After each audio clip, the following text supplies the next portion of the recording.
ಓಂ ಶಾಂತಿ. ದಿನಾಂಕ ಆಗಿದೆ 7/7/2026. ನಿಮಗೆ ನಶೆ ಇರಲಿ. ನಮ್ಮ ತಂದೆಯು ನಮ್ಮನ್ನು ವಿಶ್ವದ ಮಾಲೀಕರನ್ನಾಗಿ ಮಾಡಲು ಬಂದಿದ್ದಾರೆ. ನಾವು ಅವರ ಸಮ್ಮುಖದಲ್ಲಿ ಕುಳಿತಿದ್ದೇವೆ. ಕರ್ಮದ ಗುಹ್ಯಗತಿಯನ್ನು ತಿಳಿದುಕೊಂಡಿರುವವರು ಅವಶ್ಯವಾಗಿ ನೆನಪಿನಲ್ಲಿರುವ ಪುರುಷಾರ್ಥ ಮಾಡುತ್ತಾರೆ, ಏಕೆಂದರೆ ನೆನಪಿನಿಂದಲೇ ಹಳೆಯ ಲೆಕ್ಕಾಚಾರ ಸಮಾಪ್ತಿಯಾಗಬೇಕು. ಆತ್ಮವು ಹಳೆಯ ಲೆಕ್ಕಾಚಾರಗಳನ್ನು ಕರ್ಮಭೋಗವನ್ನು ಮುಗಿಸದಿದ್ದರೆ ಕಠಿಣ ಶಿಕ್ಷೆಗಳನ್ನು ಅನುಭವಿಸಬೇಕಾಗುವುದು ಮತ್ತು ಪದವಿಯೂ ಭ್ರಷ್ಟವಾಗುವುದು. ಪುನರ್ಜನ್ಮವೂ ಅದೇ ರೀತಿ ಇರುವುದು. ನಮ್ಮನ್ನು ಯೋಗ್ಯರನ್ನಾಗಿ ಮಾಡಲು ತಂದೆಯು ಬಂದಿದ್ದಾರೆಂಬುದು ಎಲ್ಲ ಮಕ್ಕಳಿಗೆ ತಿಳಿದಿದೆ. ನಮ್ಮನ್ನು ತಮೋಪ್ರಧಾನರಿಂದ ಸತೋಪ್ರಧಾನರಾಗುವ ಯುಕ್ತಿಗಳನ್ನು ಪದೇ ಪದೇ ತಿಳಿಸುತ್ತಾರೆ. ನಮಗೆ ತಂದೆಯು ಸಿಕ್ಕಿದ್ದಾರೆ. ಯಾರನ್ನು ನಾವು ಅರ್ಧಕಲ್ಪದಿಂದ ನೆನಪು ಮಾಡುತ್ತಾ ಬಂದೆವೋ ಆ ತಂದೆಯೇ ಸಿಕ್ಕಿದ್ದಾರೆ. ಇದನ್ನು ಎಂದೂ ಮರೆಯಬಾರದು. ಅರ್ಧಕಲ್ಪದಿಂದ ಈ ಆತ್ಮವು ಶರೀರದ ಮೂಲಕ ನೆನಪು ಮಾಡುತ್ತಲೇ ಬಂದಿದೆ.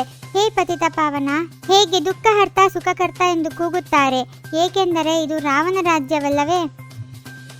ಪತಿತ ಪಾವನ ಸೀತಾರಾಮ್ ಅರ್ಥಾತ್ ಎಲ್ಲರೂ ಭಕ್ತನೀಯರಾಗಿದ್ದಾರೆ ಅಥವಾ ಸೀತೆಯರಾಗಿದ್ದಾರೆ. ಎಲ್ಲರ ರಕ್ಷಕ ಒಬ್ಬನೇ ರಾಮ, ಪರಮಪಿತ ಪರಮಾತ್ಮನಾಗಿದ್ದಾರೆ.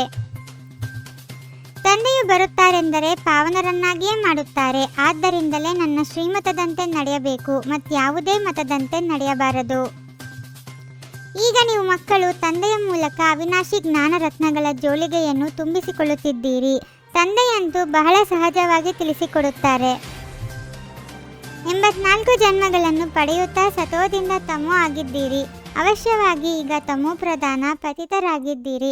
ಸತ್ಯಯುಗದಿಂದ ಕಲಿಯುಗಕ್ಕೆ ಬರಲೇಬೇಕಾಗಿದೆ. ಈಗ ನೀವು ರಾಜಯೋಗದ ತಪಸ್ಸನ್ನು ಮಾಡುತ್ತಿದ್ದೀರಿ.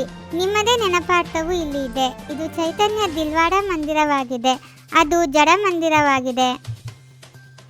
ಇದು ಚೈತನ್ಯ ದಿಲ್ವಾಡ ಮಂದಿರವಾಗಿದೆ. ನಂತರ ಭಕ್ತಿ ಮಾರ್ಗವು ಪ್ರಾರಂಭವಾದಾಗ ಮತ್ತೆ ಈ ಮಂದಿರಗಳನ್ನು ಕಟ್ಟುತ್ತಾರೆ.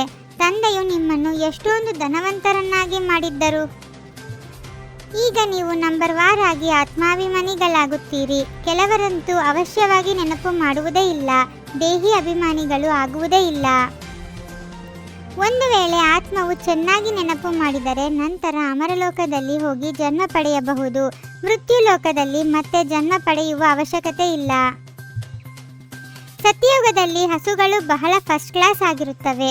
ಅವುಗಳನ್ನು ಕಾಮಧೇನು ಎಂದೂ ಸಹ ಹೇಳುತ್ತಾರೆ. ಜಗದಂಬಾ ಸರಸ್ವತಿಯೂ ಸಹ ಕಾಮಧೇನುವಾಗಿದ್ದಾರೆ. ಸತ್ಯಯುಗಿ ದೇವತೆಗಳಿಗೆ ಡೈಟಿ ಎಂದು ಹೇಳುತ್ತಾರೆ. ಸೂಕ್ಷ್ಮವತನವಾಸಿಗಳಿಗೆ ಫರಿಸ್ತೆಗಳೆಂದು ಹೇಳುತ್ತಾರೆ. ನೀವೀಗ ಪವಿತ್ರ ಫರಿಸ್ತೆಗಳಾಗುತ್ತಿದ್ದೀರಿ.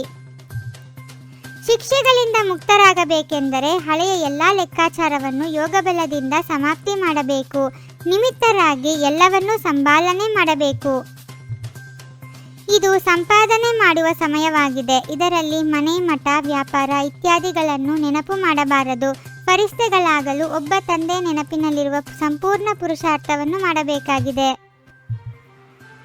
ನೆನಪಿನ ಸರ್ಚ್ ಲೈಟ್ ಮೂಲಕ ವಾಯುಮಂಡಲವನ್ನು ತಯಾರು ಮಾಡುವಂತಹ ವಿಜಯಿ ರತ್ನಭವ. ಸೇವಾದಾರಿ ಆತ್ಮರ ಮಸ್ತಕದಲ್ಲಿ ವಿಜಯದ ತಿಲಕವು ಇದ್ದೇ ಇರುತ್ತದೆ. ಆದರೆ ಯಾವ ಸ್ಥಾನದಲ್ಲಿ ಸೇವೆ ಮಾಡಬೇಕು ಆ ಸ್ಥಾನಕ್ಕೆ ಮುಂಚಿತವಾಗಿಯೇ ಸರ್ಚ್ ಲೈಟ್ನ ಪ್ರಕಾಶತೆಯನ್ನು ಪ್ರಕಂಪಿಸಬೇಕು. ಯಾವ ಸೇವೆಯು ಸ್ವಯಂವನ್ನು ಅಥವಾ ಅನ್ಯರನ್ನು ತೊಂದರೆ ಮಾಡುತ್ತದೆ ಆ ಸೇವೆಯು ಸೇವೆಯಲ್ಲ, ಹೊರೆಯಾಗಿದೆ. ಓಂ ಶಾಂತಿ. 21 ಜನ್ಮಗಳಿಗೆ 21 ಪರಮಾತ್ಮನ ಮಹಾವಾಕ್ಯಗಳನ್ನು ಆಲಿಸಿ ಹಾಗೂ ನಿಮ್ಮದೇ ಆದ ಈ ಚಾನೆಲ್ಗೆ ಲೈಕ್ ಮಾಡುವುದನ್ನು ಮರೆಯದಿರಿ.